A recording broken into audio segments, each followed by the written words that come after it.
Hi, this is Scott. This is my first video review. I decided to start a video review / tech blog. You can check it out at grilledkiwi.com, where I'll have the full written review, and I'll be doing a bunch of other reviews too. So let's get into this. First, I decided not to do an unboxing video. If you've seen the viral video of the montage of pretty much botched unboxings, they look pretty hard. It's not as difficult as it seems from those videos. Still a little troubling and not exactly the most fun box to open, so we'll just not go through that. You can check out the box. Pretty minimalistic, looks kind of cool. Here's the sleeve. If you haven't noticed already, there's a 7 with the edge of the tablet on it. Other than that, nothing to see there. One thing I will point out that is worth mentioning is the charger. Now, this, usually you would see it as horizontally. This is going vertically, which makes it much easier to plug into a wall with other devices. So that's definitely cool. I really like that they did that. I didn't even notice it until I went to plug it in. Now let's get what you all came for. And that's the Nexus 7. Okay, just first impressions. This tablet's amazing. This is by far the best tablet I've ever got my hands on. It's just so smooth and so easy to use. And I will explain that through the whole part of this video. First, there's my home screen. I really like the way it turned out. It's nice and laid out well. I'm one of those people who likes to have everything laid out well, especially on my tech devices. We'll start out with hardware. The screen, obviously one of the most important. As you can see, the viewing angle on this is pretty good.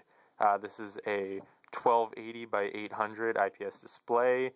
It's better than the 1024 by 768. I'm not actually sure. I didn't look it up for the Kindle. It's either 768 or 700. I'm not too sure. But all you need to know is that it's better, and they will be doing a refresh on that later. But for now, this is by far the best tablet and probably will be. It's a very nice screen. I really enjoy it. Let's look at the rest of the hardware. The back. The back, you can see Nexus 7 engraved in the back. Now, I first thought this was rubber, but then I read later that this is actually plastic, which is surprising and pleasant because I prefer the texture of rubber far more than plastic, as I'll describe with this silver bar, which is probably the most disappointing piece of hardware, or the most disappointing feature on any tech device that I've ever seen in my entire life. This plastic is awful. The silver plastic, it's just so, it just feels so cheap. I feel like they could have upgraded for like 20 cents per tablet to make it a lot nicer. It's pretty bad. That's all I can say. I try and avoid touching it. As you can see, I'm not really touching it here. But we'll look at the amenities on this bad boy. There's a speaker with the Asus logo, or Asus, which I think is the correct pronunciation. Speaker's decent. I played some songs on it to test the different range of songs. I played classical. I played Kanye. I played Kanye with classical. I played sort of techno, and I mean, they're good. They're listenable, but chances are, if you have another speaker, you're going to use that. You don't want to mess around with a tablet speaker.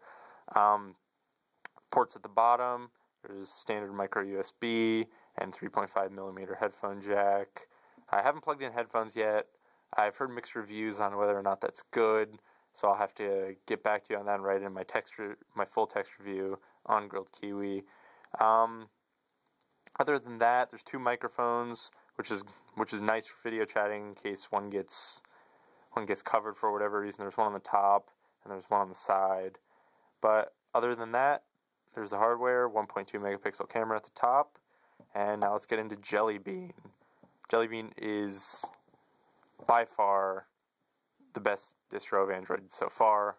You would expect that since it's the latest, but it's really good.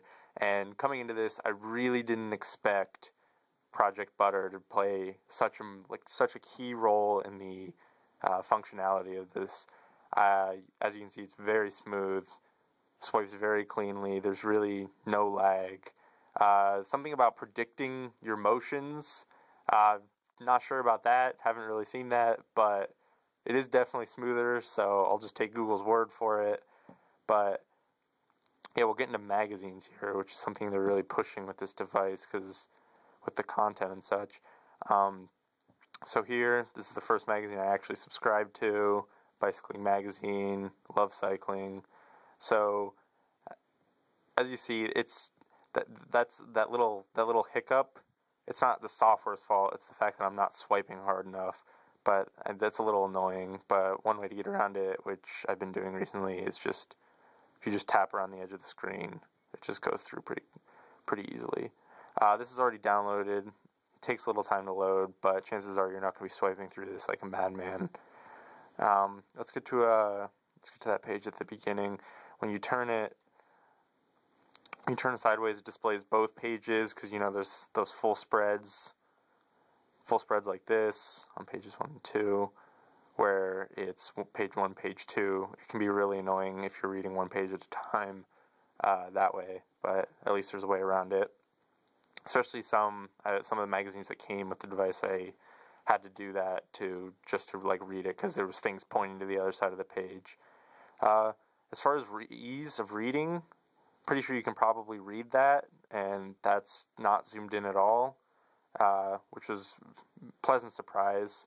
I actually really enjoy reading magazines on this, and I feel like this is a good test of just how smooth this is. Now, don't judge me on the magazine selection. A lot of these came with the tablet, as you'll see if you get one. But like, it's very smooth. It just swipes through very easily. Again, I did not get Family Circle or the Food Network or Condé Nast Traveler, but it's a very smooth swiping experience. It's just pleasant. It's on previous distros of Android, and even my Droid Razor with Ice Cream Sandwich, it can get a little laggy between swipes in the same exact app, but this one just swipes through very, very well. I tried this on a friend's Samsung Galaxy Tab, the 7-inch screen, the original. I know it's very old and dated, but it was not nearly as nice. It was pretty laggy, actually, and would almost ruin the experience. There's just something very, very pleasurable about swiping through this. We'll go back. Again, Google Drive, if you got the 8 gig, I got the 16 gig, but I still use it anyway. It's wonderful for sharing documents.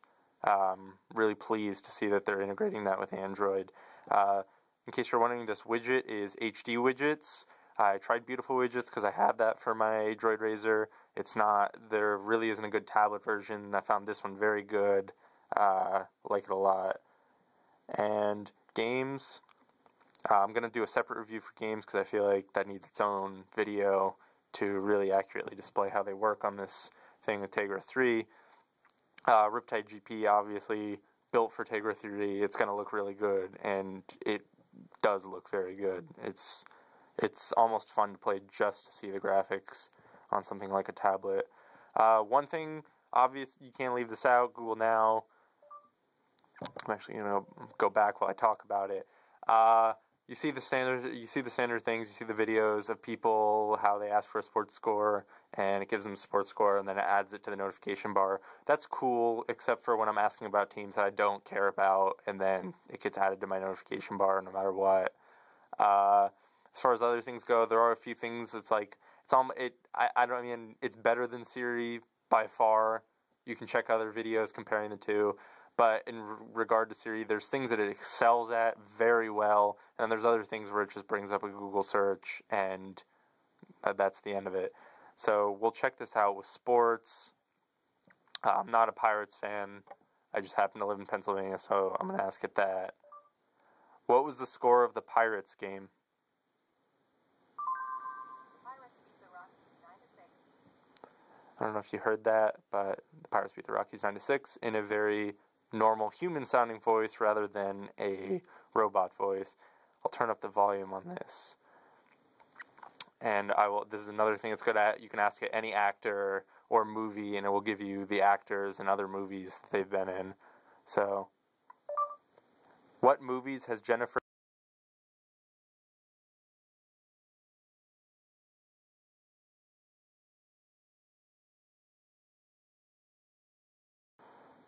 very nice picture of Jen, and that's about it.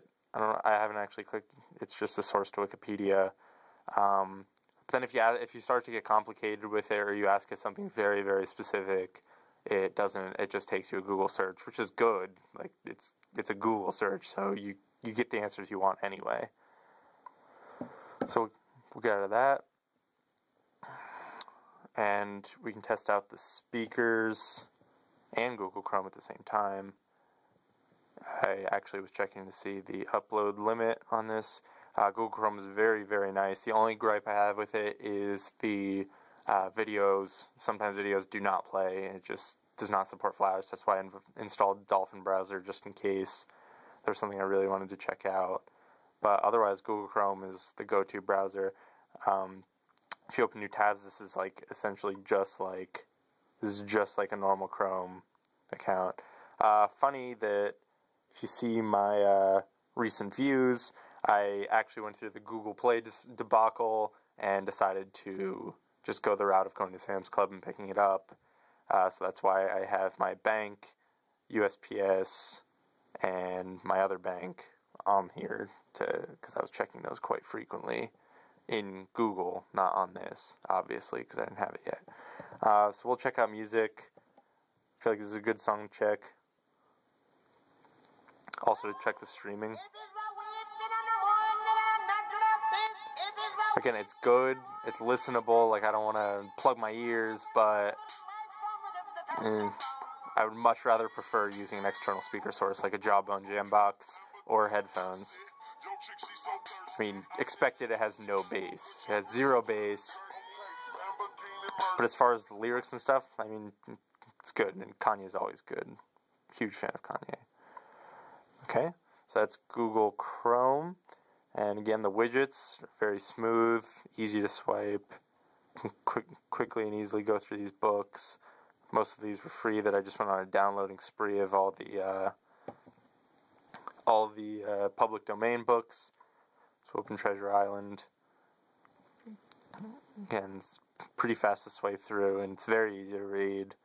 This actually looks smaller in the video than it does in person, but you can do that. Or if you want the whole page animation.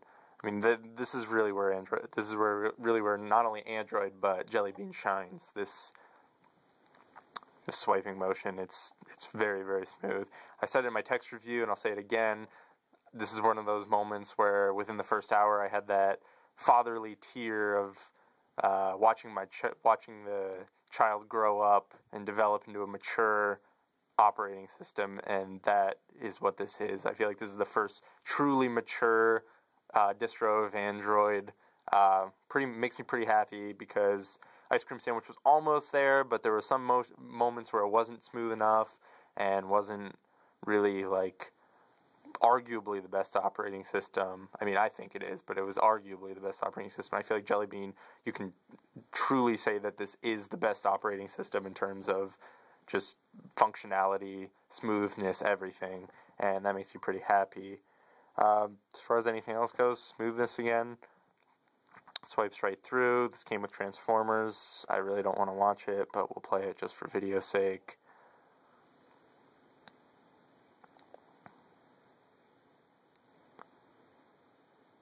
Our ships, fire Optimus!